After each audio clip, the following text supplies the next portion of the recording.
Speriamo di ritornare tutti come prima. Anche Certo, perché sicuramente adesso dobbiamo stare attenti in questo brutto periodo, però distanziamento, mascherina, dovremmo venirne. Vaccini sicuramente. Che dovremmo prendere a calci nel sedere qualcuno, ma non si fa e quindi siamo in questa situazione.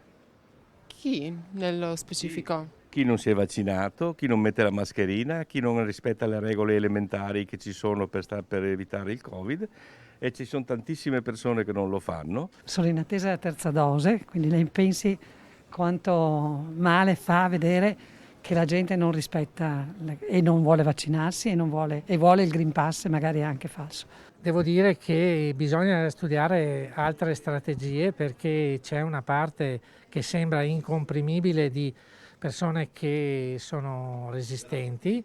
Naturalmente siamo un paese libero, ma bisogna trovare la maniera per aumentare il numero dei vaccinati. Secondo me la gente dovrebbe vaccinarsi un po' di più. Io vengo dall'Emilia Romagna, sono vaccinata e mi sento molto più protetta anche quando vado nei posti. Spero di no, penso di no. E vacciniamoci, no? Non so, io sono per il vaccino, ognuno è libero di fare quello che vuole. Però se rischiamo questo e mettiamo in pericolo l'economia e la salute, eccetera, vacciniamoci. Assolutamente bisogna farci il vaccino. Siamo fra gli stati che hanno fatto il massimo per avere il vaccino.